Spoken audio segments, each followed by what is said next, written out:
पाकिस्तान हूँ, तू भी पाकिस्तान है। तू तो मेरी जान है, तू तो मेरी आन है, तू मेरा ईमान है। मैं भी पाकिस्तान हूँ, तू भी पाकिस्तान है। बिस्मिल्लाहिर्रहमानिर्रहीम।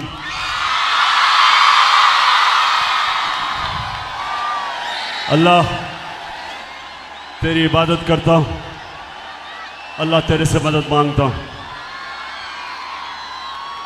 सबसे पहले रहीम यार खान,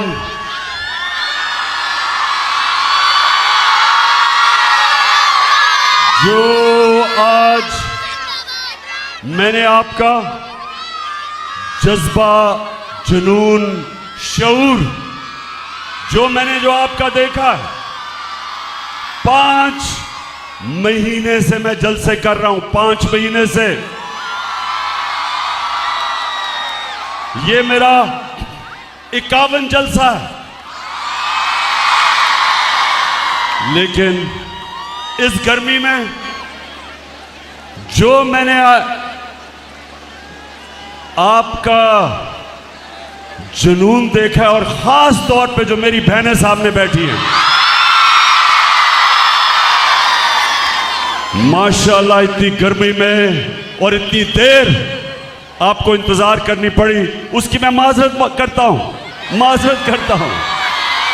वजह उसकी ये कि आज सारे पाकिस्तान में अवाम निकली हुई है आज सड़कों पे, और ये रहीम यार खान से जो मेरा खिताब है वो सारे पाकिस्तान में जा रहा है। तो उधर से दरखास्त आई थी कि 8 बजे से पहले तकरीर ना करना क्योंकि लोग जमा हो रहे हैं, तो मैंने उनके लिए आपको इंतजार करवाई। मैं फिर से माजरत करता हूं आपसे, इस गर्मी में आप बैठे भी रहे, और जो माशाल्लाह मैं देख रहा हूं वहां से जिस तरह फिर से आपके जज्बे और जुनून को सलाम पेश करता हूं। अच्छा रहीम खान, सबसे पहले हमारी कोशिश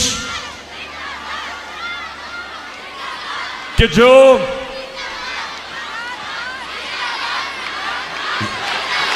शुक्रिया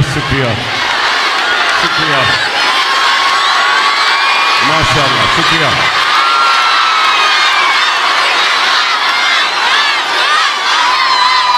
बहुत शुक्रिया आपका, बहुत शुक्रिया। मैं सिर्फ आज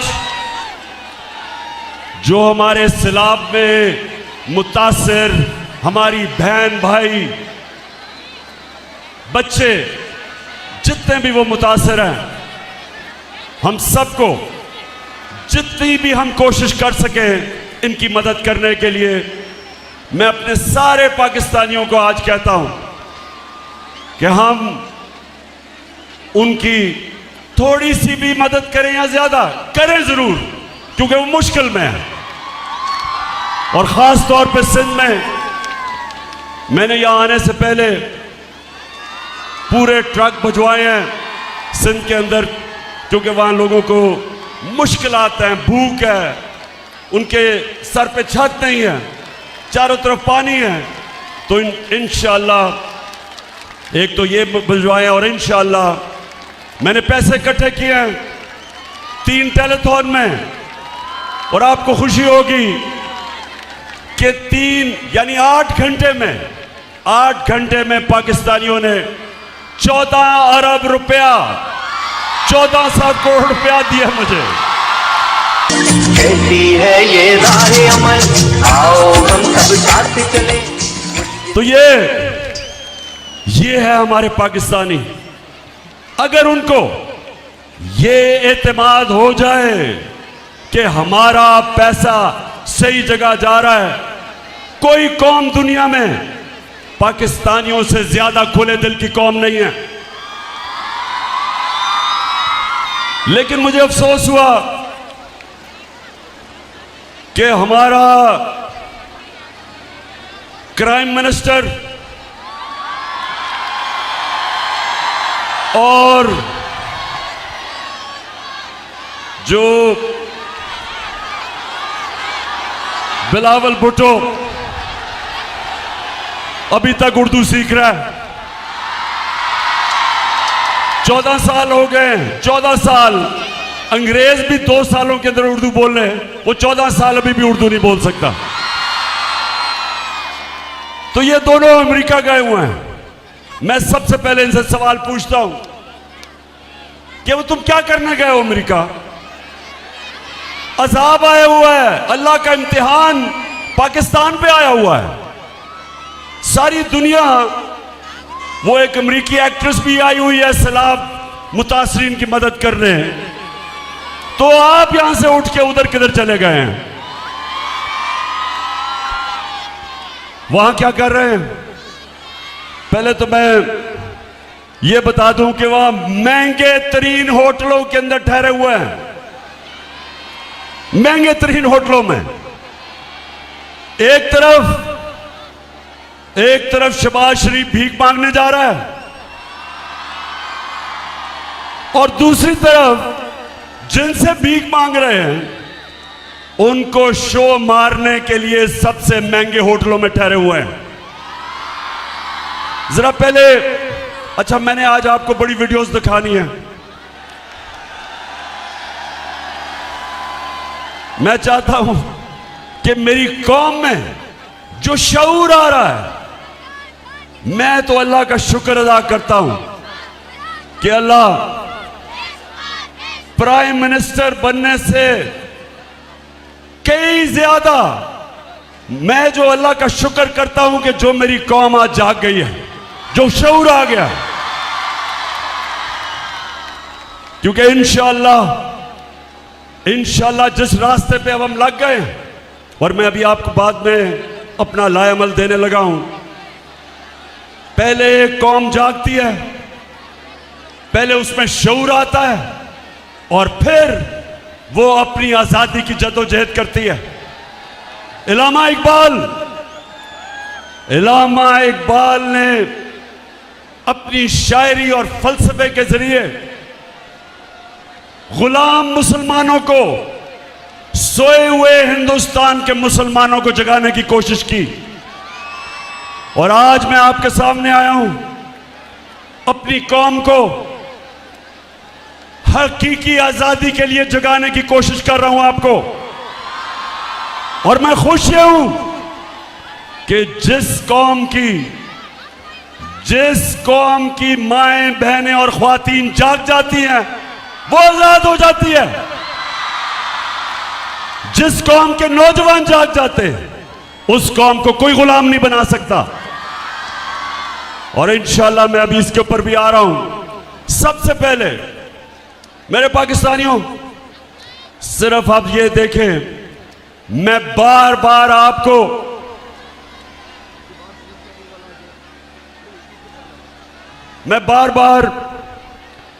आपको एक बताना चाहता हूं कि आप एक अजीम कौम हो। हमारा मसला इस मुल्क के लीडर हैं।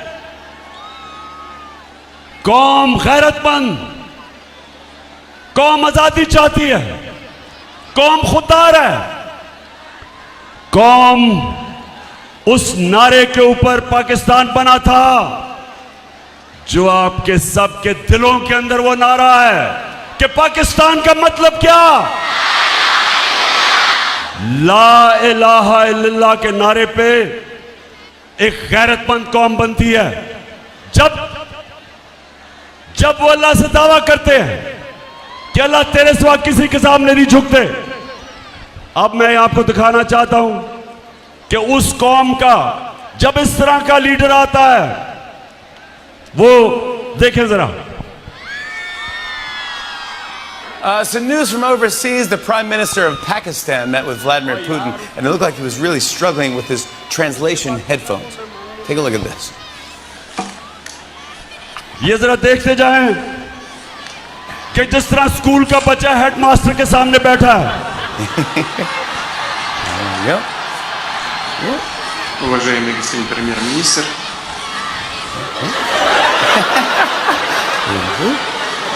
काम पे टांग रही है। Yeah, there you go. There you go. There we go. уважаемый господин премьер-министр, идет перевод, все нормально?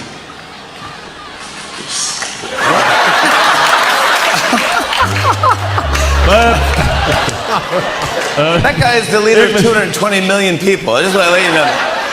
ये मैं सिर्फ आपको इसलिए दिखा रहा हूं कि जब किसी को एक इम्पोर्टेड प्राइम मिनिस्टर साजिश के जरिए एक बैरूनी साजिश के लिए जब मुल्क के ऊपर बिठाया जाता है तो वो मुल्क को इस तरह शर्मिंदा करवाता है। फिर देखें, मैं सऊदी अरब से होके आया हूँ, मैं यूएई के होके, अभी मैं तुर्की होके आया हूँ, और मैंने उन भाइयों को कहा कि आप हमारे बड़े अजीम भाई हैं, हमेशा आपने हमारी मदद की। और मैंने यही कहा, जब मैं आया हूँ तो आप समझेंगे शायद ये मांगने आया, मैं मांगने नहीं आया, लेकिन मजबूरी है। जिस तरह माजी में 75 साल में आपने हमारा हाथ बटाया है, कुछ अर्सा आप हाथ बटा। मैंने कहा मैं वादा करता हूँ कि इंशाअल्लाह हम पूरी कौम हम मिलकर दिन रात मेहनत करेंगे, पसीना कराएंगे, अपने पाँव पे खड़े होंगे।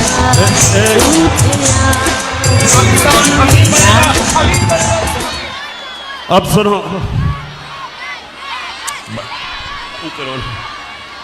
सर रहीम यार खान, आप मुझे बताओ कि आप इस तरह का प्राइम मिनिस्टर चाहते हो? अभी जरा आप देखें, ये जरा देखें कि यूनाइटेड नेशंस का सेक्रेटरी जनरल आया जब पाकिस्तान, वो बेचारा फ्लड मुतासरीन के लिए आया था देखने के लिए, तो ये जरा देखें क्या करता है वो शहबाज शरीफ। Thank you very much, General Secretary, and I assure you, whatever support we get from your institution and through your institution, I give you my word of honor, along with all these ladies and gentlemen sitting on this table, ministers, general officers, government officials, ladies and gentlemen, that every penny we get from you or from wherever, we will spend it most transparently and in the interest of these. समझ गए रहीम यार खान? अच्छा, मैं अब आपको इसकी उर्दू समझाता हूं, इसलिए जो अंग्रेजी में बोला ना, मैं वो उर्दू में बताता हूं। कि क्या कह रहा था वो ये कह रहा था कि सेक्रेटरी जनरल साहब, अगर हमें आप इमदाद देंगे तो मैं आपसे वादा करता हूं कि हम वो चोरी नहीं करेंगे। मेरे वजीर जो बैठे हुए सामने, 60% वजीर जमानत पे हैं करप्शन पे, वो चोरी नहीं करेंगे। वो आपसे वादा करते हैं क्योंकि सेक्रेटरी जनरल साहब आप पैसा दे रहे हैं तो अब हम ईमानदारी से खर्च करेंगे, पहले चोरी करते थे। अच्छा, अब रहीम यार खान देखें, मैं ये आपको जरूर ये चीजें बताना चाहता हूं, आप और मेरी बहनें आप सामने, आपके लिए मैं खास तौर पे कहना चाहता हूं, अगर आपने एक चीज अपने बच्चों को सिखाना है तो ये समझ लें, अपने बच्चों को एक चीज सिखाएं कि दुनिया उस इंसान की इज्जत करती है जो इंसान अपनी खुद इज्जत करता है। आप अगर अपनी इज्जत नहीं करेंगे, दुनिया आपकी इज्जत नहीं करेगी। और मेरी बहनों, अपने बच्चों को एक और चीज सिखाएं कि ला इलाहा इल्लल्लाह इंसान को गैरत देता है, गैरत देता है। आप जब अल्लाह से दावा करते हैं कि मौला तू ही मेरा खुदा है, मैं किसी बुत के सामने नहीं झुकूंगा। बुत का मतलब कि मैं किसी खौफ के बुत, किसी लालच के, किसी पैसे के बुत के सामने नहीं झुकूंगा। ये इंसान को गैरत देती है। और मेरी बहनों, मेरी सारी जिंदगी का तजर्बा यह है कि सबसे बड़ा इंसानों के अंदर जो मैंने फर्क देखा है वो है गैरत। एक गरीब आदमी भी जिसमें गैरत होती है, दुनिया उसकी इज्जत करती है। और अरबोपति, इस तरह का क्राइम मिनिस्टर अरबोपति की कोई इज्जत नहीं करता जो अपनी इज्जत नहीं करता, जिसमें गैरत नहीं होती। अब ये देखें, ये जरा अब आपने गौर से देखना है, बतिया बंद करें। ये देखें कि ये अब अमेरिका में जाके हमारा करोड़ों रुपया खर्च किया और अमेरिका में जाके ये क्या कह रहा है, ये जरा इंटरव्यू सुना अंग्रेजी में, फिर मैं आपको उर्दू में बताता हूं क्या कह रहा है। Relief, unless we get substantial relief, how can the world expect from us to stand on our own feet? It is simply impossible, next to impossible. The world has to stand by us. And there is a yawn are asked and what is available. Please, through your cameras, have this yawning gap bridged and bridged very quickly. The epidemic. It is waiting for us. Please help us in क्या कह रहा है? Interview दे रहा, सुना जरा। मेरी बहनों, मुझे पता बड़ी गर्मी है लेकिन सुनना जरूरी है, आप में बड़ा सब्र है। एक इंटरव्यू दे रहा है, अमेरिका जाने की जरूरत नहीं थी वो इंटरव्यू देने के लिए। वहां जाके उसको कह रहा है कि हमारे मुल्क के हालात बहुत बुरे हैं, खुदा के वास्ते हमें पैसा दिलवा दो। वो जो भी आप देख रहे थे, वो तो बेचारी इंटरव्यू लेने वाली है, उससे कहता है कि अपनी चैनल के जरिए लोगों को कहो कि हमें पैसे की जरूरत है, हमारा दिवालिया निकल गया।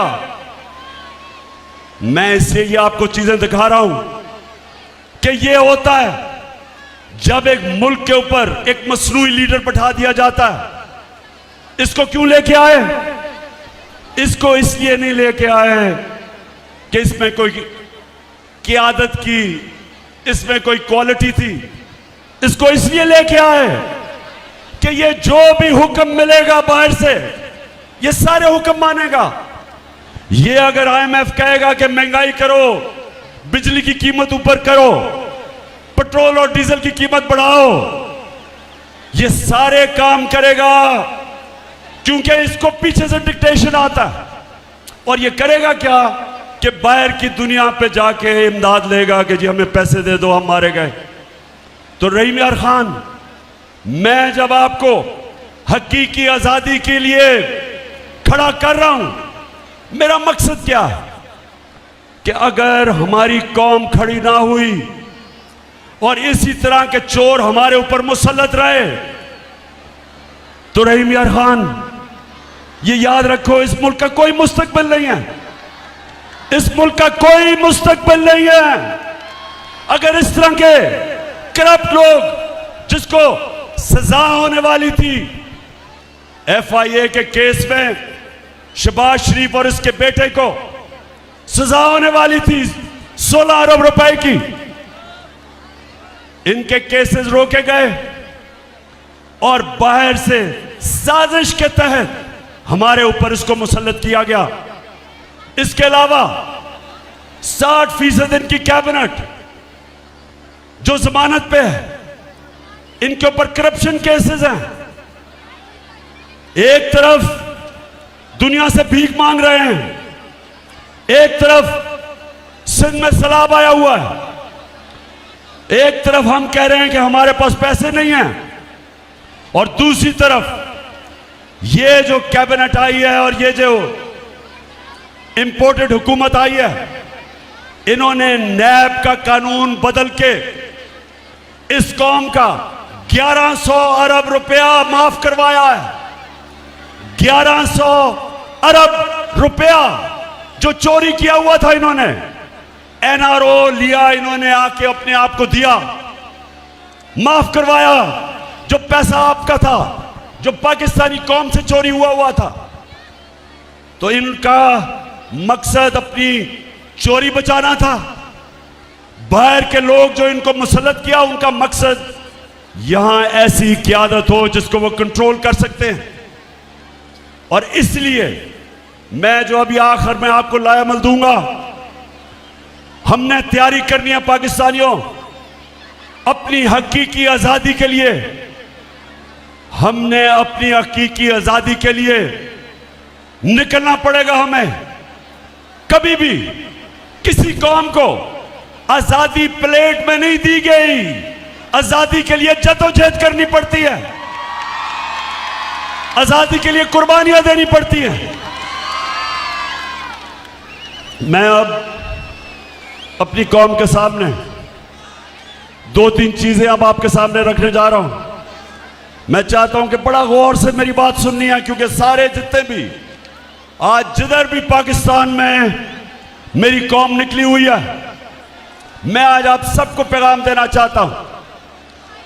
मेरी कौम, एक बात याद रख लो कि जब एक कौम, जिस तरह मेरे नबी सल्लल्लाहु अलैहि वसल्लम, अल्लाह के आखिरी पैगंबर, उन्होंने जो 1500 साल बाद पहले की थी, सब याद रख लें। उन्होंने कहा था कि वो कौमें तबाह हो जाती हैं, वो कौमें तबाह हो जाती हैं जिधर छोटा चोर चोरी करे तो जेल में, और ये बड़े डाकू जो मुल्क को लूट के पैसा बाहर लेके जाते हैं, जो कौम इनको सजा नहीं दे सकती, वो कौम अपनी तबाही के रास्ते पर निकल जाती है। आज रहीम यार खान, आज अगर हम चुप करके ये कबूल कर लें कि 1100 अरब रुपया जो इस कौम को चोरी किया इन्होंने, और इनको हमारे पर मुसल्लत किया, और अगर हम ये कबूल कर लें इस चोरी को, और अगर हम गुलामों की तरह इनसे अपनी आजादी छीनने की ना कोशिश करें और मान जाएं गुलामी, तो मेरे सारे पाकिस्तानी जो देख रहे हो, हमारा कोई मुस्तकबिल नहीं है।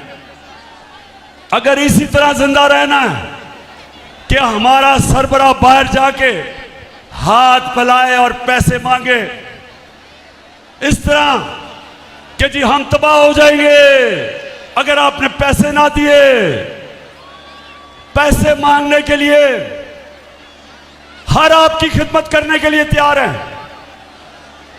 जो भी पैसा देगा, पाकिस्तानियों याद रखो, वो आपकी आजादी का सौदा करेगा।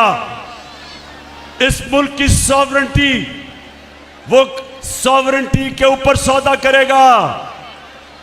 कोई, वो कहते हैं there is no free lunch, कोई चीज मुफ्त नहीं आती।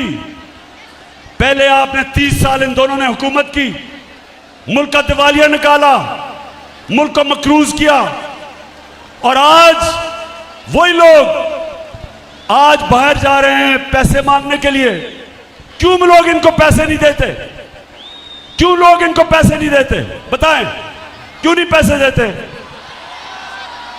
क्योंकि इनको सबको पता है कि इनके अपने पैसे मुल्क से बाहर पड़े हैं, चोरी करके खुद बड़े बड़े महलों में रह रहे हैं, और आज पाकिस्तानी दुनिया में कह रहे हैं कि जी हमें पैसे दो।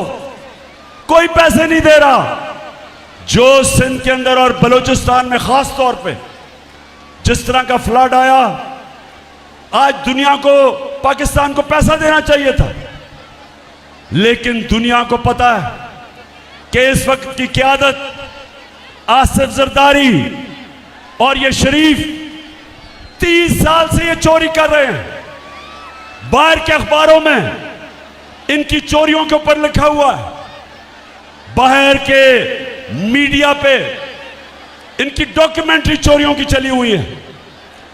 कभी भी वो इनको पैसे नहीं देंगे, जिसकी वजह से सिंध के और बलूचिस्तान के, खास तौर पे इन दो सूबों की बात कर रहा हूं, सैलाब के मुतासरीन मुश्किल में हैं। तो मैं आज अपनी कौम के सामने, रहीम यार खान कौम के सामने आज मैं जो बात करना चाहता हूं वो ये कि देखें, मेरी इन्होंने ये जो साजिश की थी, इन्होंने इन्होंने पूरी तरह कोशिश की कि इमरान खान को नाअहल किया जाए, क्योंकि डरे हुए हैं पाकिस्तानी अवाम से कि जब भी इलेक्शन होंगे इनको पता है कि इस वक्त तहरीक इंसाफ जीत जाएगी, तो इलेक्शनों से भाग रहे हैं और कोशिश कर रहे हैं कि इमरान खान को नाअहल किया जाए। और दूसरी कोशिश कर रहे हैं, पहले से इनका प्लान बना हुआ है, मैं आप सबको पहले भी बता चुका हूं। 4 लोगों ने बंद कमरे में फैसला किया मुझे मरवाने का, और वो लोग अभी भी उस साजिश पर लगे हुए हैं। उन्होंने दोनों मरियम जो झूठ बोलने की पीएचडी दोनों के पास है, इनको और जावेद लतीफ को, इन्होंने इनसे प्रेस कॉन्फ्रेंस करवाई, और प्रेस कॉन्फ्रेंस करवाई ऐसी कि इमरान खान खुदा ना खास्ता उसने मजहब की तौहीन की है। और फिर इनकी कोशिश है कि इसकी वजह से अगर कोई भी मेरे ऊपर वारदात हो तो कहेंगे जी मजहबी जुनूनी ने कर दिया, कहेंगे कि जी कोई दीनी इंतहा पसंद है इसको मार दिया। ये इनका प्लान है। लेकिन मैं आज आप सबको कह रहा हूं, सारे पाकिस्तान में मैं फिर रहा हूं, मुझे अपनी जान से ज्यादा मुझे पाकिस्तान की आजादी की फिक्र है। मैं आजाद देखना चाहता हूं। मैं रहीम यार खान सुन लो, सारा पाकिस्तान सुन लो, मैं आज आपको कह दूं कि एक तो मेरा ईमान है अल्लाह पे, ला इलाहा इल्लल्लाह। मेरा ईमान है कि जब तक अल्लाह फैसला नहीं करता इंसान दुनिया से नहीं जाता। दूसरा, मेरा ये ईमान है कि मौत बेहतर है गुलामी से, इससे बेहतर है मर जाओ गुलाम रहे। तो रहीम यार खान, ये सुन ले अब कि ये जो साजिश है, ये साजिश कौन कर रहे हैं? ये वो लोग जो अपनी अना के लिए अना और अपने करप्शन के कैदी हैं, गुलाम हैं अपनी करप्शन और अना के। ये मुल्क से बाहर रहते हैं, पाकिस्तान आते हैं गवर्नमेंट करने के लिए, पैसा यहां से लूटते हैं और मुल्क से बाहर चले जाते हैं। ये वो लोग हैं। इनके साथ एक साजिशी टोला मिल के कोशिश कर रहा है, पूरी मुल्क के कोशिश कर रहा है कि हम इन चोरों की गुलामी करें। तो मैं आज अपनी सारी कौम के सामने कहता हूं कि अगर मुझे अल्लाह पे यकीन है कि जिंदगी मौत उसके हाथ में है, इज्जत जिल्लत उसके हाथ में है, रिस्क उसके हाथ में है, तो मैं अपनी सारी कौम को कहता हूं कि आप भी सब खौफ के बुत को तोड़ दो, खौफ की जंजीरें तोड़ दो। सारी कौम को मैं कहता हूं कि आप तैयारी करें, आप मेरी कॉल की तैयारी करें, क्योंकि मैंने फैसला किया है कि मैंने किसी सूरत इन चोरों को किसी सूरत कबूल नहीं करना। रहीम यार खान, जो आज हो रहा है, हर रोज हम सुनते हैं कि इनके केसेस माफ हो रहे हैं। अब हम ये सुन रहे हैं कि इसहाक डार पाकिस्तान आने वाला है। वो इसहाक डार जिसने हुदैबा पेपर मिल में गवाही दी हुई है कि वो शरीफ खानदान का यहां से पैसा मनी लॉन्डर होकर बाहर जाता था। लंदन में काजी फैमिली थी, उसके जरिए फिर वापस पैसा आता था रेमिटेंस के नाम पे। बीबीसी की एक फिल्म बनी है इस पे, इसके ऊपर पूरी तफ्तीश हुई है। इसने खुद बयान दिया हुआ है कि मैं इस मुल्क से शरीफ खानदान के लिए मनी लॉन्ड्रिंग करके फिर वहां से पैसा लेके आता था रेमिटेंसेस दिखा के। उसके बाद ये नून लीग की हुकूमत थी, जब नून लीग की हुकूमत में या प्राइम मिनिस्टर के जहाज में मुल्क से बाहर भागा। हमारी तो हुकूमत ही नहीं थी, अदलिया आजाद थी। किस चीज से इसको डर था? इसको डर था कि इसके पाकिस्तान से बाहर इसके और इसके बच्चों के पैसे पड़े हैं, जायदादें पड़ी हैं, इसलिए मुल्क से बाहर भागा था। और अब जो एनआरओ मिल रहा है और ये डील के तहत वापस लाया जा रहा है, पहले तो जो भी ये समझता है कि इसहाक डार ये मुल्क की माइशत ठीक कर लेगा, अगर वो अब ठीक कर ले गया तो जब पहले हमें हुकूमत मिली थी पाकिस्तान की माइशत बदतरीन हालत में थी, सबसे बड़ा खसारा था बैरूनी मुल्क का, वो छोड़ के गया। इसने हमारी एक्सपोर्ट्स जिससे मुल्क की आमदनी बढ़ती है वो रोक दी। इसने पाकिस्तान की माइशत और इंडस्ट्री का तबाही कर दी। इसने किसानों का बेड़ा गर्क कर दिया। और अब ये कोई समझ रहा है कि वो आके इस मुल्क को ठीक कर देगा। कोई किसी गलत फहमी में ना रहे। हम अगर ये कोई समझता है कि ये आएंगे और हम इनकी चोरी, ये जो मुल्क लूट रहे हैं, केस माफ करवा रहे हैं, हम भेड़ बकरियों की तरह हम चुप करके ये तमाशा देखेंगे। मैं आज सारों को पैगाम देना चाहता हूं, मैं फिर से कहता हूं, जब तक मेरे में जान है मैं निकलूंगा इसके खिलाफ, मैं अपनी कौम को निकालूंगा।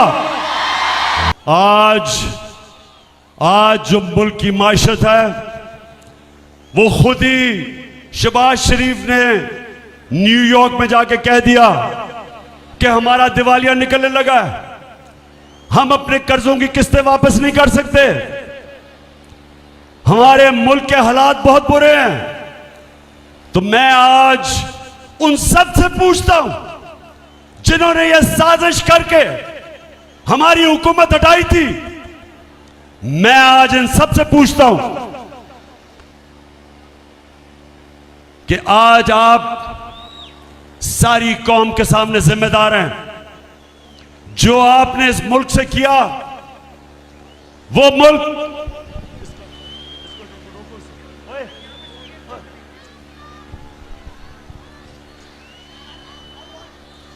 मुल्क या ऊपर जरा ज्यादा बड़ा जलसा हो रहा है इसलिए मैं इनको जरा कंट्रोल कर रहा हूं। वो मुल्क सुने जरा, हमारी जो माइशत थी, हमारे तीसरे और चौथे साल में 17 साल के बाद हमारी माइशत की बेहतरीन परफॉर्मेंस थी। 5.6% तीसरे साल और 6% चौथे साल हमारी माइशत तरक्की कर रही थी। 17 साल के बाद हमारी इंडस्ट्री ऊपर आ रही थी। हमारे किसानों को जो हमने पैकेज दिया, 4 फसलों में रिकॉर्ड प्रोडक्शन थी, रिकॉर्ड पैदावार थी। 4 फसलों में इंडस्ट्री भी आगे जा रही थी, हमारे किसान भी खुश था, हमारे मुल्क की दौलत में इजाफा हो रहा था। रिकॉर्ड हमारी एक्सपोर्ट्स थी, 32 अरब डॉलर की रिकॉर्ड एक्सपोर्ट्स, यानी कि रिकॉर्ड डॉलर मुल्क में आ रहा था। ओवरसीज पाकिस्तानीज ने रिकॉर्ड पैसा रेमिटेंसेस भेजे थे, 31 अरब डॉलर। आईटी, पहली दफा हम अपनी इंफॉर्मेशन टेक्नोलॉजी को उठा रहे थे। 2 सालों में 70% इजाफा हुआ उनकी एक्सपोर्ट्स में। हमारा टैक्स कलेक्शन पाकिस्तान की तारीख के सारे रिकॉर्ड तोड़ दिए और हमने अपनी कौम को महंगाई से बचाया हुआ था। हमने लोगों को बिजली की महंगाई और डीजल और पेट्रोल की महंगाई से बचाया हुआ था। हमारे जमाने में 150 रुपया लीटर पेट्रोल और डीजल था, आज 250 रुपए जो पहुंच गया डीजल। और 236 पे पेट्रोल।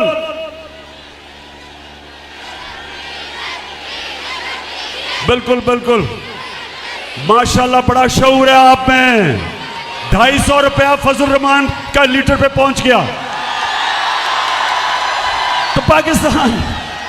तो पाकिस्तान में हमने महंगाई भी रोकी, हमने हेल्थ कार्ड लेके आए। पहली दफा मुल्क में 10 लाख रुपए की हेल्थ इंश्योरेंस हर खानदान के लिए पंजाब में और केपी में, कि किसी भी अस्पताल में जाके लोग अपना, कोई भी गरीब आदमी प्राइवेट हॉस्पिटल में मुफ्त इलाज करवा सकता था। एहसास प्रोग्राम हमारा, सस्ते कर्जे, सूद के बगैर कर्जे घर बनाने में, किसानों के लिए कर्जे, छोटे दुकानदारों के लिए, छोटे सरमायाकारों के लिए। तो मैं ये सवाल पूछता हूं कि जब एक मुल्क मुश्किल हालात में तरक्की कर रहा था, कोरोना के बावजूद जो सारी दुनिया में कोरोना का अजाब आया, दुनिया ने माना कि पाकिस्तान 190 मुल्कों में से टॉप 3 मुल्क था। पाकिस्तान उन टॉप 3 मुल्कों में था जिन्होंने कोरोना को भी संभाला, अपने गुर्बत भी, गरीबों को संभाला, उन्होंने अपनी माशरत भी बचाई। ये इंटरनेशनली माना जाता है। तो मैं सवाल पूछता हूं कि वो हुकूमत को गिरा के और ये चोरों को ऊपर मुसल्लत करके, जिन्होंने आपके सामने आज, वो मैंने दिखाया भी था, बस रोया ही नहीं सिर्फ शहबाज शरीफ उस औरत के सामने, पैसे दे दो जी, मैं मर गया, तबाह हो गया, मुल्क तबाह हो गया। जरा एक दफा वो फिर से चलाएं तो सही, वो शहबाज शरीफ का, ये जरा फिर से शुरू से इंटरव्यू दिखाएं, ये जरा गौर से देखें, मैं फिर उर्दू में बताऊंगा कि ये क्या कह रहा है, जरा ये देखें तो सही। Relief, unless we get substantial relief, how can the world expect from us to stand on our own feet? It is simply impossible, next to impossible. The world has to stand by us. And there is a yawn are asked and what is available. Please, through your cameras, have this yawning gap bridged, and bridged very quickly. The epidemic. It is waiting for us. Please help us in सुन लिया, please help us, खुदा के वास्ते हमारी मदद करो। वो बेचारी, वो मेरी बहनों, आपने देखा था वो बेचारी औरत की आंखों में आंसू ही आ गए कि मैं खुदा के वास्ते प्लीज मेरी मदद करो। शहबाज शरीफ बड़ी जल्दी थी इख्तिदार में आने के लिए, बड़ी देर से अचकन सलवाई हुई थी, बड़ा शौक था कि किसी तरह शहबाज शरीफ प्राइम मिनिस्टर बन जाए। बेशक बैरून मुल्क के साथ मिलके साजिश करके एक मुल्क जो बड़ी देर के बाद बेहतरीन रास्ते पे चल रहा था, इनकी अपनी इकोनॉमिक सर्वे, जो इनकी हुकूमत, जो वो किताब बताते हैं हर साल माइशत के ऊपर, उसके मुताबिक 17 साल के बाद पाकिस्तान की बेहतरीन तरक्की थी। उस हुकूमत को गिरा के ये आके अब दुनिया में वो कभी वो सेक्रेटरी जनरल का बाजू पकड़ लेता है कि खुदा के वास्ते पैसे दे दो, मैं चोरी नहीं करूंगा। उसके बाद जाके वो बेचारी औरत, उसके आंसू निकलने शुरू हो गए कि ओहो प्लीज मेरी मदद कर दे। तो पाकिस्तानियों, ये हमारा मुस्तकबिल नहीं है।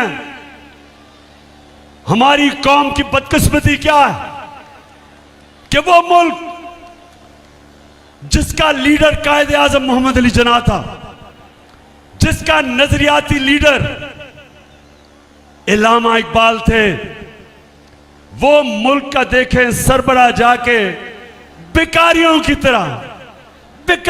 तरह जी मैं मांगने नहीं आया, मैं मजबूर हूं। तो मेरे पाकिस्तानियों, मैं इसलिए आज आपको सारी कौम को तैयार कर रहा हूं। मैं अभी आखिर में बताता हूं, लेकिन उससे पहले मैं आज पाकिस्तान की एस्टेब्लिशमेंट से पूछता हूं कि ये जो चोर अपने करप्शन के केसेस खत्म कर रहे हैं, क्या यह सिर्फ इमरान खान की जिम्मेदारी है कि इस मुल्क में करप्शन रोकी जाए? क्या आपकी जिम्मेदारी नहीं है? क्या आप ये जो देख रहे हैं मुल्क में कि चोर जो 30 साल से चोरी कर रहे हैं और केसेस करप्शन के इनके दौर में बने हुए हैं, इनके दौर के केसेस हैं, और वो आज आके बारी बारी सारे अपने केसेस खत्म करवा रहे हैं और कौम को 1100 अरब रुपया जो कौम का चोरी किया हुआ था वो हजम कर रहे हैं। क्या मैं अकेला हूं? मैंने ठेका लिया हुआ इस मुल्क का कि करप्शन के खिलाफ लड़ूं? क्या और किसी की जिम्मेदारी नहीं? हमारी इस्टेब्लिशमेंट कहती है ताकत उनके पास है, लेकिन वो कहते हैं हम तो न्यूट्रल हैं, हम तो किसी तरफ नहीं हैं। अल्लाह ने, सुन लो मेरी बात रहीम यार खान वालों, अल्लाह ने कुरान में वाज़े किया है अमर बिल मारूफ वो नहीं अनिल मुनकर। हम सबको उसने कहा है कि अच्छाई के साथ खड़े हो और बुराई के खिलाफ जहाद करो। कहीं अल्लाह ने हमें इजाजत नहीं दी कि ना मैं अच्छाई के साथ हूं ना बुराई के साथ हूं, न्यूट्रल रहने की इजाजत नहीं दी। हुक्म है उसका, हमें अल्लाह का हुक्म है कि जब ये चोर जो मुल्क को लूट के भाग गए बाहर और अब आके अपने केसेस माफ करवा रहे हैं डील के तहत, एनआरओ के तहत, सारी कौम पे फर्ज है कि इनका खिलाफ खड़े हो, इनका मुकाबला करो, क्योंकि मेरे मौला ने कुरान में वाज़े कर दिया कि मैं कभी किसी कौम की हालत नहीं बदलता। अल्लाह ने कहा है मैं कभी किसी कौम की हालत नहीं बदलता जब तक वो कौम खुद अपनी हालत बदलने की कोशिश ना करे। अगर एक कौम भेड़ बकरियों की तरह रहना चाहती है, अल्लाह वैसे ही रखेगा। अगर एक कौम आजाद होना चाहती है, हकीकी आजादी चाहती है, और हकीकी आजादी का मतलब हकीकी जमहूरियत, हकीकी जमहूरियत इंसान को हकीकी आजादी देती है। इसके लिए इंसानों को जब से अल्लाह ने दुनिया बनाई है जद्दोजहद करनी पड़ती है। किसी जमहूरियत में यह नहीं होता कि जो इमरान खान और तहरीक इंसाफ की सहाफ़ी जो उनके लिए उनका मौक़िफ़ पेश करें, उनको धमकियां, उनके खिलाफ FIR, वो मुल्क से बाहर उनको भजवा दो। जो चैनल इमरान खान का मौक़िफ़ पेश करे उसको बंद कर दो, उसके ऊपर हर किस्म की धमकियां दो। वो जो हमारे सोशल मीडिया के नौजवान सारे पाकिस्तान में जो हमारे भी नहीं हैं, जो इस कौम के लोग हैं, जो भी सोशल मीडिया में कोई ऐसी चीज के जो पसंद नहीं है, उनको धमकियां आती हैं, नामालूम नंबर से धमकियां आती हैं, डराया जाता है, खौफजदा किया जाता है। मैं इसलिए आप सबको यह कहना चाहता हूं कि आजाद कौमों के अंदर यह नहीं होता, यह सिर्फ गुलाम कौमों में होता है। आजाद जमहूरियत, जो जमहूरियत आजादी देती है, उस जमहूरियत में यह नहीं होता। और जब तक हकीकी जमहूरियत ना आए, कौम तरक्की नहीं करती, कौमें नहीं तरक्की करती। तुर्की, जब तक तुर्की में हकीकी जमहूरियत नहीं आई, उसने तरक्की नहीं की। बांग्लादेश, जब तक उनकी जमहूरियत बेहतर नहीं हुई, बांग्लादेश ने तरक्की नहीं की और आज हमारे से आगे निकल गया। हमें रोका हुआ इसने कि हम आजाद नहीं हैं, हमें डराया धमकाया जाता है। तो रहीम यार खान और पाकिस्तान में जो भी देख रहे हो मुझे, आगे से नामालूम नंबर से आपको कोई धमकियां दे, वापस उसको धमकी दो। रहीम यार खान, मुझे वादा करो, किसी को भी आगे से नामालूम नंबर से धमकी आई तो मेरे से वादा करना है कि आपने वापस उसको धमकी देनी है। तेरा पाकिस्तान है, ये मेरा पाकिस्तान है। तेरा पाकिस्तान है, ये मेरा पाकिस्तान है। इस पे दिल कुर्बान, इस पे जान भी कुर्बान है। वो इस पे दिल कुर्बान। आपने उसे कहना है, जब वो धमकी दे उसे कहना मेरा आइन, इस मुल्क का कानून मुझे इजाजत देता है आजादी राय पे, फ्रीडम ऑफ एक्सप्रेशन, ये मेरा बुनियादी हक है। और एक आजाद मुल्क की आजाद अदलिया उसको इजाजत देती है ये कि वो अपने हकूक के लिए खड़ा हो सके। और माशाल्लाह आज हमारी अदालतों ने बड़ी आगे बढ़े। हमारी अदालतें ऐसे नहीं थी पहले तो कंट्रोल थी। एक बड़ी जद्दोजहद के बाद आज हमारी अदालतें आजादी की तरफ जा रही हैं। कौम पूरी इनके साथ खड़ी हो और अदालतों को कौम के बुनियादी हकूक की हिफाजत करने के लिए खड़ा होना चाहिए। अच्छा, अब एक और चीज, रहीम खान, ये याद रखना, मैं फिर से आपको दोहराता हूं, कभी कोई आजादी प्लेट पे रख के नहीं देता। कोई नहीं कहता कि आओ आजादी ले जाओ। इंसानी तारीख हमें यह बताती है कि कौम में अपनी आजादी जद्दोजहद करके, जहाद करके लड़ती है। यह वक्त आ गया मेरे पाकिस्तानियों, ये वक्त आ गया कि हम अपनी आजादी लें। ये जो चोर, ये जो डाकू, ये जो हमारे ऊपर मुसल्लत किए गए हैं, ये जो एनआरओ वाले, ये जो बाहर बैठ जाते हैं, मुल्क से बाहर बड़े बड़े महलों में रहते हैं, मुल्क को लूटने आते हैं और चोरी करके फिर बाहर चले जाते हैं। वक्त आ गया है पाकिस्तानियों, इनके सामने खड़ा होना। मैंने सुना एक बहुत बड़ा कातिल मुजरिम जो आजकल इंटीरियर मिनिस्टर बनाया हुआ है, ये याद रखें, इस हुकूमत में आपको कोई बड़ा ओहदा नहीं मिल सकता जब तक आपने कोई बड़ा जुर्म ना किया हो। जितने बड़े मुजरिम उतने बड़े ओहदे। तो राना सनाउल्लाह को उन्होंने इंटीरियर मिनिस्टर बनाया।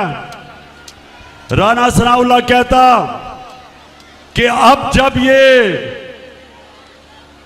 तहरीक इंसाफ का धरना होगा इस्लामाबाद में, तो कहता मैंने आंसू गैस के लिए तैयारी की हुई है और मैंने पैलेट गन्स, यानी पैलेट गन्स भी तैयार किए हुए हैं। मैं राना सनाउल्लाह पहले तो पूछता हूं, वैसे तुम्हारे में अकल तो है नहीं, लेकिन मैं फिर यह पूछता हूं कि मुल्क की बदकिस्मती देखोगे, इस तरह का आदमी जिसको जेल में होना चाहिए, जो इनका अपना नून लीग का वजीर कहता है कि इसने 18 कत्ल किए हैं, वो आज हमें बता रहा है कि जमहूरियत क्या होती है। राना सनाउल्लाह, सबसे पहले ये मेरा हक है, मेरा जमहूरी हक है कि मैं पुरअमन एहतजाज करूं। जब हमारे जमाने में, मेरी गवर्नमेंट में, एक दफा कांपे टांगने वाली बिलावल, एक दफा वो बड़ा डराने आया हमें जी, कांपे टांग जाएंगी उसके धरने से। बड़ा सिंध से आया, पैसा खर्च किया, बेचारी सिंध कौम का पैसा वो भी खर्च करके पहुंचा इस्लामाबाद, तो पता चला कि अपनी कांपे टांग गई। कोई रुकावट नहीं थी उसके रास्ते में, कोई टीयर गैस शेलिंग नहीं हुई, कोई कंटेनर नहीं रखे, क्योंकि हम जमहूरियत में मानते हैं, हमने कोई नहीं रोका। और दूसरी तरफ 2 दफा धरना देने के लिए डीजल साहब पहुंच गए।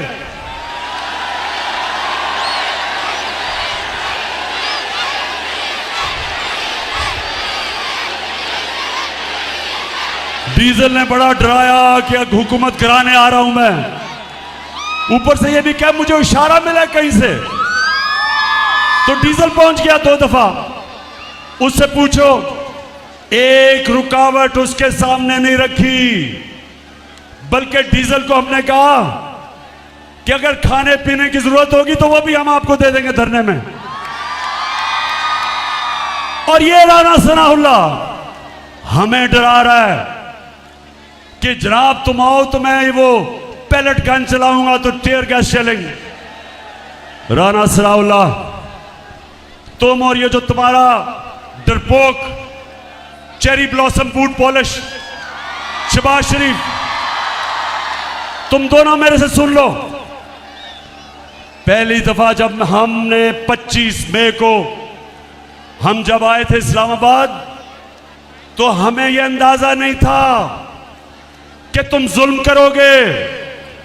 ख्वातीन को देख के, बच्चों को देख के, फैमिलीज को देख के हमें यह अंदाजा नहीं था कि तुम शेलिंग करोगे।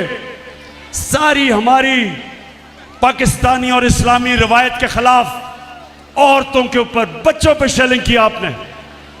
घरों में 2-2, 3 बजे लोगों के घरों में घुस के हरासा किया, डराया, धमकाया, जेल में डाला, हजारों लोगों को जेल में डाला।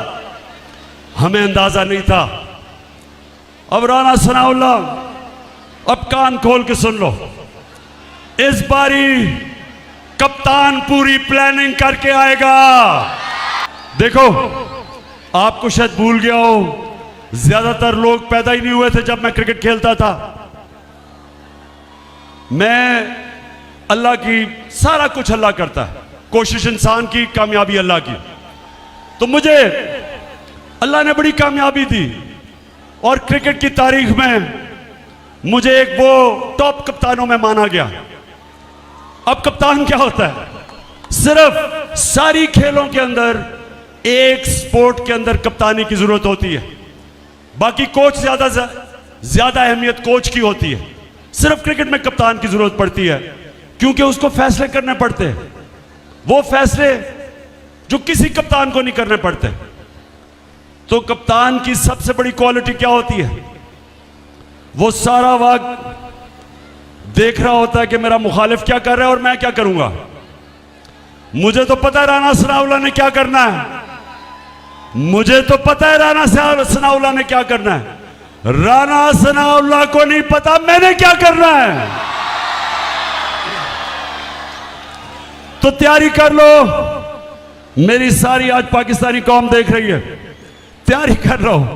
लेकिन मैं उससे पहले, खत्म करने से पहले एक तो बताना चाहता हूं, मैं ये जरूर दिखाना चाहता हूं आपको कि किस तरह के लोग हमारे ऊपर मुसल्लत किए गए हैं।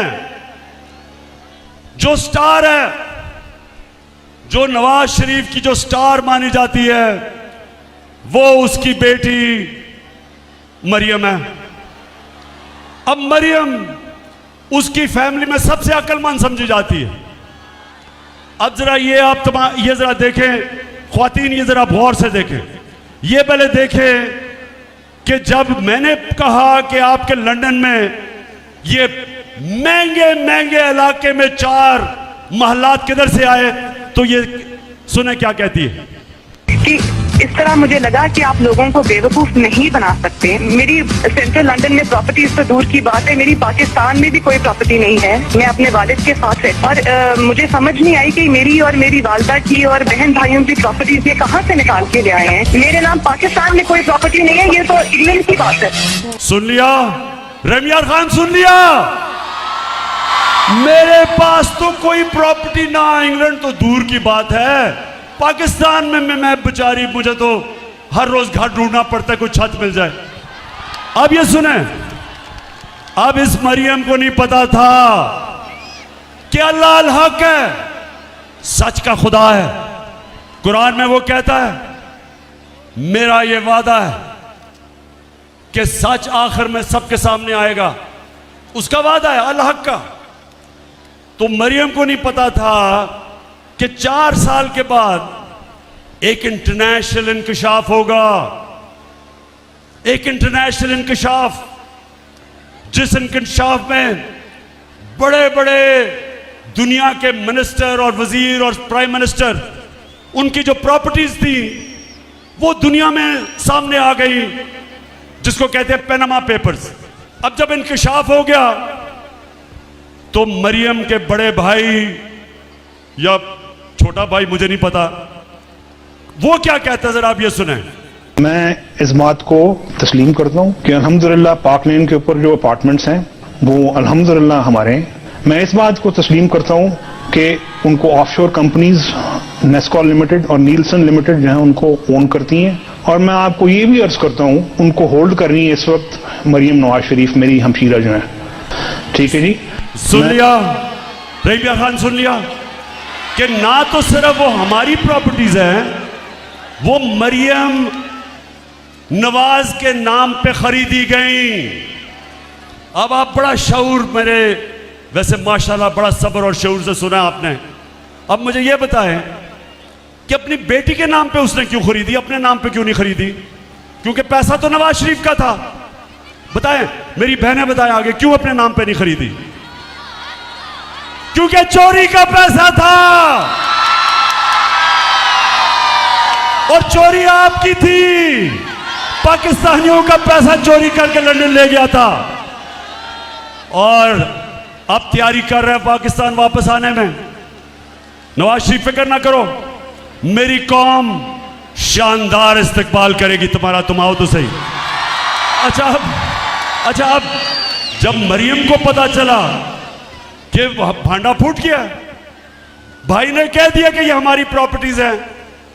जब भाई ने कह दिया कि हमारी प्रॉपर्टीज हैं, अब जरा सुने मरियम क्या कहती है, सुने जरा। हसन हुसैन के पास आज जो भी है वो एक अरबपति दादा के पोते हैं।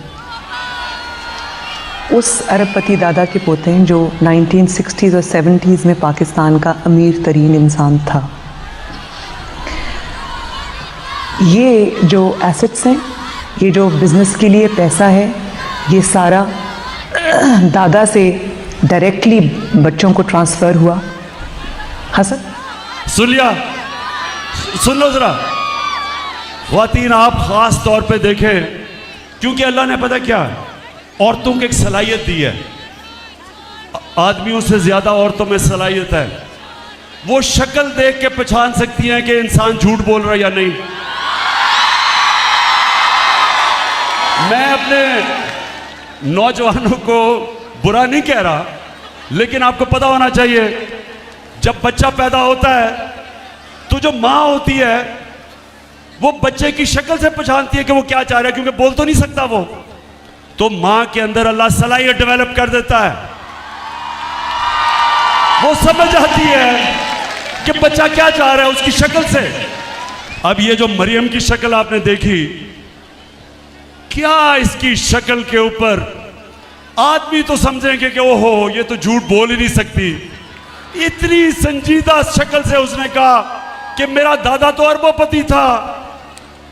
अब कि कह तो सकती नहीं थी कि मेरे बाप ने पैसा दिया है, क्योंकि बाप के पास उसने तो अपने एसेट्स में दिखाया ही नहीं है कि पैसा, और ये भी नहीं कह सकती थी चोरी का पैसा है।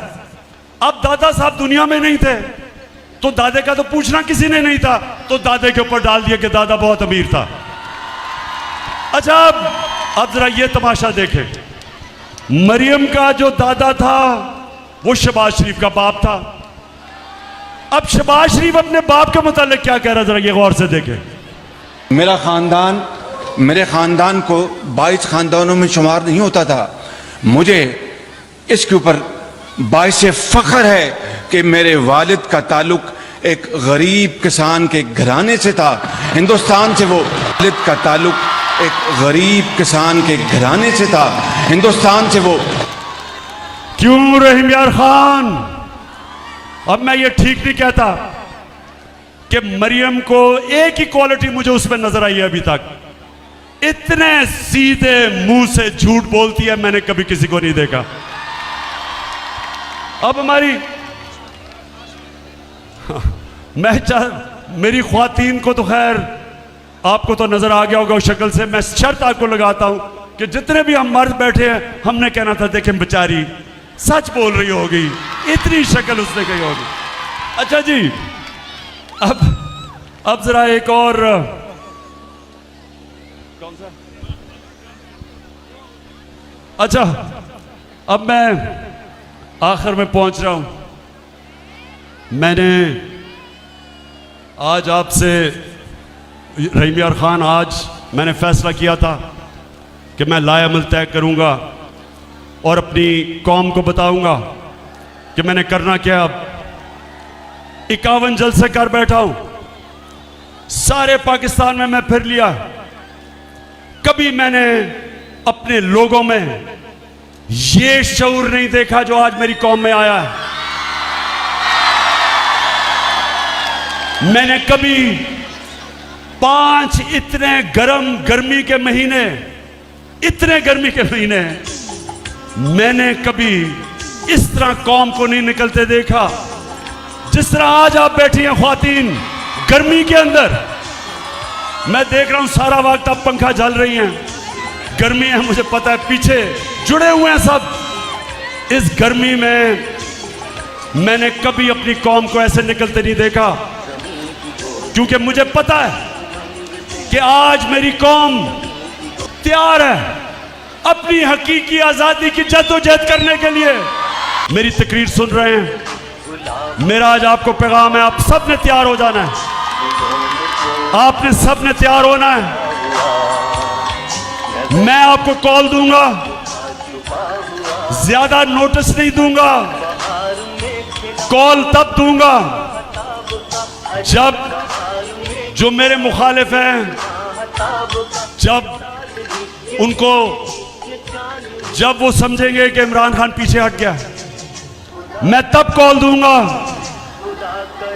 और कॉल तब दूंगा जब मुझे पता होगा कि मेरी एक गेंद से तीनों की विकेटें गिरेंगी, तब दूंगा। मैंने सारों को तैयारी करवाई है, अपनी सारी तंजीमों को। मैंने अपनी टाइगर फोर्स को कहा तैयार हो जाओ। मैंने आपकी तैयारी चेक कर रहा हूं, हर रोज मैं अपनी टीम की तैयारी चेक करता हूं। और जिस दिन मैंने समझा कि हम तैयार हैं और वो ज्यादा दूर नहीं है, इंशाल्लाह मैं आपको कॉल दूंगा। और वो जो कॉल होगी, वो कॉल आखिरी कॉल होगी। उसके बाद कोई मार्च नहीं होगी, कोई धरना नहीं होगा, वो कॉल होगी पाकिस्तान को बचाने के लिए, पाकिस्तान को बचाने के लिए साफ और शफाफ इलेक्शन। अगर मैं चैलेंज करता हूं, कोई मुझे आज बता दे कि जिस तरह ये तेजी से मुल्क को तबाही की तरफ लेके जा रहे हैं, माशी बर्बादी की तरफ लेके जा रहे हैं, स्वाय साफ और शफाफ इलेक्शन के कोई दूसरा रास्ता पाकिस्तान के लिए नहीं।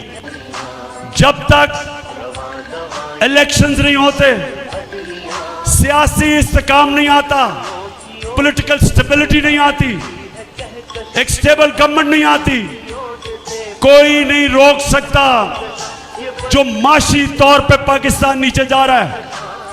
माशी इस्तेकाम आता है सियासी इस्तेकाम से। हम इलेक्शंस ये नहीं चाहते कि हमें इक़्तिदार चाहिए, हम इलेक्शंस इसलिए चाहते हैं कि ये मुल्क को तबाही की तरफ लेके जा रहे हैं, अवाम का माशी कत्ल कर रहे हैं, महंगाई में अवाम डूब रही है, चाहे वो किसान हो, चाहे वो सनतकार हो, चाहे वो घर में ख्वातीन देख रही हैं कि हर रोज कीमतें ऊपर जा रही हैं, बिजली के बिल नहीं लोग दे सकते, और अभी महंगाई और आनी है क्योंकि रुपया गिर रहा है।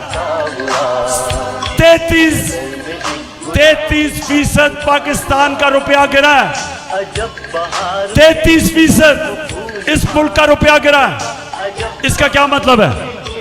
आपके बैंक में जो पैसे पड़े हुए थे, अगर 100 रुपया था तो उसमें से 33 रुपए काट लें, 100 रुपए में से 33 रुपए कम हो गए। लेकिन अगर आपका पैसा, आपके असासे मुल्क से बाहर पड़े हैं, तो आपको 33% फायदा हो गया, आपके असासे ऊपर चले गए। और इसलिए मैं ये भी इस कौम को कहता हूं, कभी से इसके बाद कभी किसी पार्टी को वोट ना देना जिस पार्टी के सरबराह के पैसे और असासे मुल्क से बाहर पड़े हों, क्योंकि मुल्क में जब रुपया गिरता है उनको फायदा होता है, कौम को नुकसान होता है। और इसलिए अगर हमने मुल्क को इस तबाही से बचाना है, सिर्फ एक रास्ता है, साफ और शफाफ इलेक्शन। और हमारी जो तहरीक होगी, अब जब हम निकलेंगे इस बारी, जब तक साफ और शफाफ इलेक्शन की अनाउंसमेंट डेट नहीं मिलती, जब तक हमें तारीख नहीं मिलती, ये अब तहरीक रुकेगी नहीं। रहीम यार खान, आखिर में मुझे बताओ, आप तैयार हो? इंशाअल्लाह, इंशाअल्लाह। मैं फिर से सलाम करता हूं आपको, आपके जज्बे, जुनून और शऊर को। पाकिस्तान जिंदाबाद और रहीम यार खान जिंदाबाद।